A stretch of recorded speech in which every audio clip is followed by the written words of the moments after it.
Yo, what's going on, guys? This is Anise, and I'm hanging out with Rob on Front Row Live.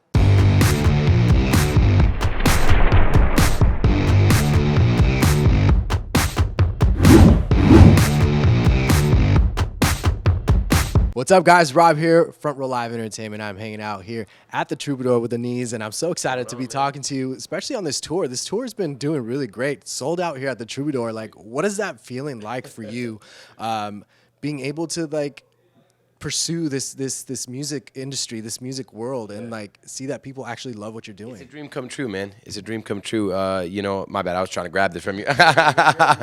It's a dream come true because it wasn't too long ago that I wasn't even doing music, and I wasn't passionate about what I was doing. So to be able to travel around the country with my boys and sing love songs to people, you know what I'm saying, as a job. Right. I mean, we got to sometimes take a step back and have perspective. Like, I'm living the dream. Yeah. No, I definitely love that, and I love that you give me this, you're like the R&B Andy Grammer. That's what I keep thinking about, just because of the way that you deliver your lyrics. That is such a unique. I love that description, because you know what I love about that? Andy Grammer makes incredible music, and it's music that makes people happy and it brings families together, right? And that's very similar to what I do. Yeah. But it is a little bit more. What I do is a little bit more R&B, more like neo soul hip hop leaning. So, yeah. 100%. I dig that. So in saying that, talk to me a little bit about kind of discovering your own cadences when you started doing your music, especially with the music that's out today. Leave Me is the most recent single, which is another masterpiece that you've created. But one thing is writing the lyrics, and another thing is figuring out that cadence and those pockets and where it's going to go. So what is that process like for you, and kind of discovering that within every song? I think my cadence comes from just trying to tap into flow state. I think every artist, especially artists that have any sort of songwriting knack, because for me it's about songwriting. It's the way I write the songs is the way I'm going to deliver it that dictates the cadence, and so I try to tap into flow state anytime I write anything. I try to get my psychological state of being into a space where it just sort of comes effortlessly, because the best, most melodic, most enjoyable cadences and rhythms will be the effortless ones. They won't be the ones that, require you to practice it 15 times to get it right. If it doesn't just flow from you, in my personal opinion, it's not going to be that enjoyable. So I try to let it flow, man, and that's when I find I have the most fun with it. That's really cool that you just let the music kind of vibe, because I've always seen music, I've always seen the artist being the channel, right? And the music just kind of flows through you. Exactly. And that's basically what you're doing with your music. Let's talk a little bit about the most recent song, Leave Me, which is again, as I mentioned earlier, it's another masterpiece that you've created. But, you're in a happy state of mind. So how do you come up with a song like this that a lot of people looking at the comments, a lot of people are saying, I just went through a divorce, I just went through this, and this is exactly how it's hitting me. But how do you do that? I think it's balance. It's balance. There's no, it's a lie. We'd be lying. I'd be lying if I was I'm happy 24/7 every single. Nobody is. Even the happiest person, listening or watching is not 24/7, 365 happy. There's down moments. There's peaks and there's valleys. Right. There's ups and there's downs. I mean, fortunately for me, I'll be honest, there's a lot more ups than downs. I feel life is full of more peaks than valleys. But you have to be willing to listen to both sides of what your heart is going through. There's balance in life. There's balance emotionally. There's balance spiritually. There's balance in any healthy life. And Leave Me is a song I wrote reflecting on how I feel when I hurt the people I love the most, which is not good. I don't feel good when I hurt the person I love the most. I feel terrible about myself. I feel remorseful. I feel like I'm unworthy of the person that I've hurt. And so I think in admitting that and in being honest and open and vulnerable about that, I'm trying to encourage anybody listening to my music to reflect and to ask themselves, can I be a better person? Can I be a better lover? Can I be more loving? Can I be more kind? Can I be more patient? Can I be more present? That's what I'm asking myself in that song. You know what I'm saying? So, and I like to think and hope that that's the impact it will have on the listener. And it's cool because it's a different level of vulnerability. There's vulnerability when you're talking about your mental health. You're talking about relationship situations that you're going with. But then there's this one, on this track, where you're talking about a problem and how you are the root of that problem and how you need to kind of fix it. 100%. Was this something that was comfortable for you to kind of put the pen and then go and record the vocals? Yeah, honestly, it was. And I know that it might seem crazy that that's comfortable. Like a lot of people like to sort of dismiss or overlook or neglect the dark sides of themselves. But I've done that for long enough. You know what I'm saying? I'm at a point in my life where it's like, bro, we got to just start being honest with myself. You know, I just got to be honest with myself. Like, I'm not perfect. I am I allowed to curse in this? Yeah. I fuck up all the time. You know what I'm saying? I hurt people that I love. So it almost, yeah, this was easy because it felt cathartic. It was like therapy. You know what I'm saying? It was like, let me just be honest. Let me just be real. Like my other songs are very happy, very positive, very uplifting. Yeah. And those songs are great. And I love those songs.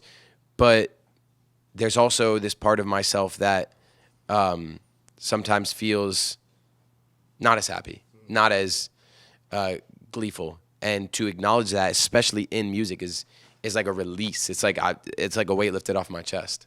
That's cool, and it's cool because you are. I mean, I've always been in love with music, and one of the main reasons why it's because you're able to listen someone talk about like a situation that we're all going through, but it's not easy for us to really talk about. But for you as an artist, like I feel like it's just a natural process. Like, you know, like this is what you signed up for. Yeah. So in doing that, like, what do you feel was like the biggest challenge that you kind of faced with this either single or this upcoming debut EP or a debut album? So for me, I think the biggest challenge was just, I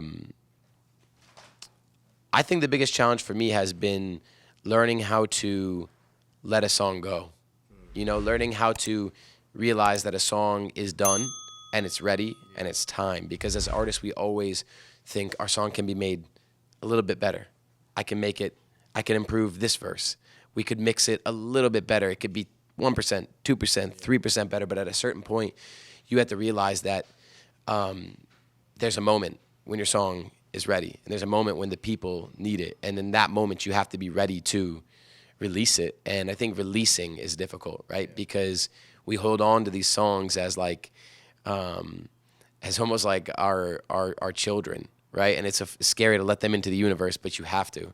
You got to let them go because otherwise the world will never get to experience your song. And it's y'all who make the song powerful. It's y'all who take the song from just being an MP3 to being a hit record or something with impact. And so I think the most important thing and the biggest challenge is learning how to just release. Yeah.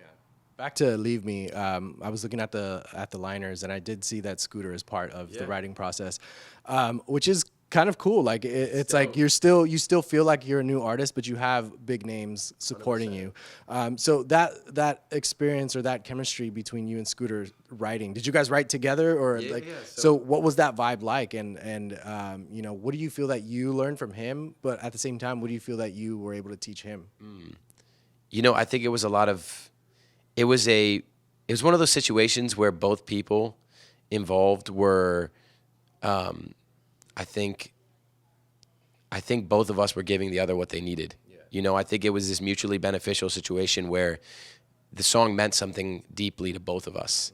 And so we were both passionate about it. And so we both brought an energy to it that was able to make it exactly what it needed to be. And it's true, like you said, I am new and I'm independent and, you know, upcoming. But I think, you know, this collaboration with Scooter is proof to the rest of the world that you don't have to be like a superstar to work with the best. I look at myself as a superstar, but I know that in the industry's eyes, I'm not there yet, right? But we're still working with some of the best because that's the age we live in. We're in the digital age.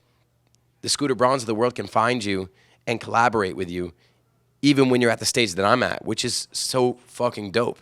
Like and not just him. You know, for my next song, it could be. It could be a collaboration, a feature with, you know, one of the biggest artists on the planet. Why not?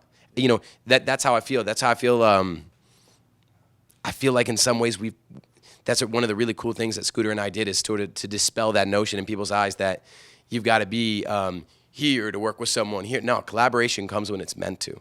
Songs are made by the people who are meant to make them, and we were meant to team up on that song, and I just feel like it was super dope.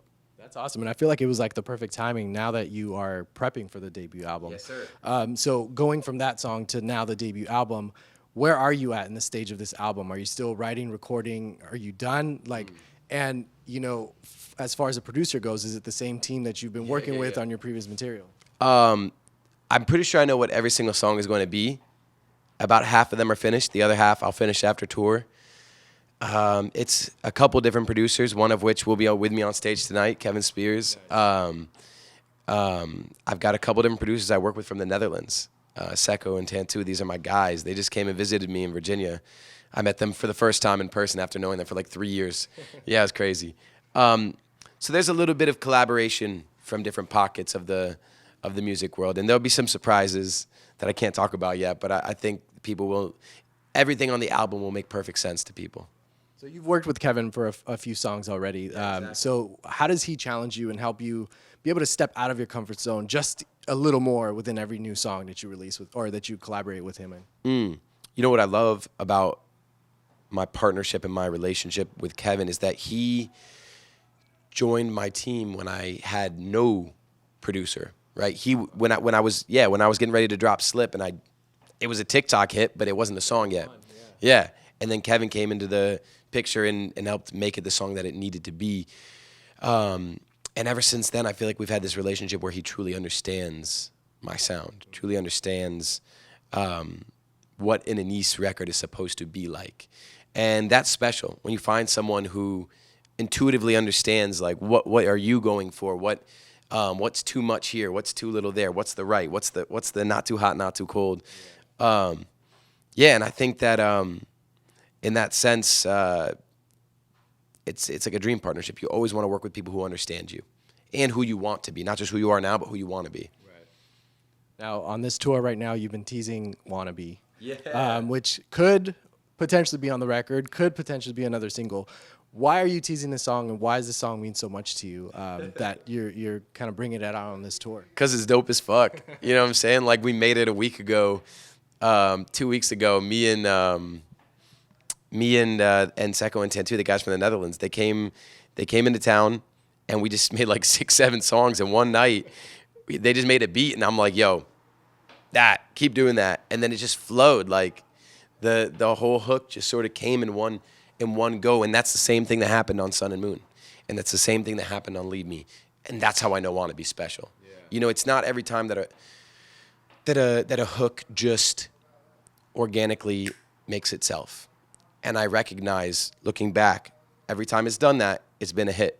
So I know Wannabe's a hit. So when I'm like, I got 20 crowds. Why not just test it? Yeah. You know, this is a rare opportunity to have 20 different sample test cases of 500, 600, 700 people. And the response every night has been crazy. And the beautiful thing is now, when I drop the song, all thousands and thousands and thousands of people who came to my shows are going to be like, oh shit, that's Wannabe. We heard him play that before he even wrote it. Yeah. That's dope. I really do hope it goes on the record. Oh, if I could give y'all a little surprise, it's definitely going to be on the album. Perfect. You heard it here. You heard it here first. Well, dude, I'm excited to see how much you grow in this industry. And, like, I love that, it might seem like a fast pace, but it's not. I know you've been doing this for some time, and, like, people are finally paying attention. But I love that I can safely say that I'm here early on. 100%. Because people are going to fall in love with you all around the world, and I'm super excited about that. So thank you for taking the time to hang out with me. Thank you for releasing the music that you do. And you guys be sure to check out Anise on tour. Debut album, hopefully soon. And if not, go to his YouTube and Spotify. Check out his latest singles. And thanks for watching here on Front Row Live. Let's go.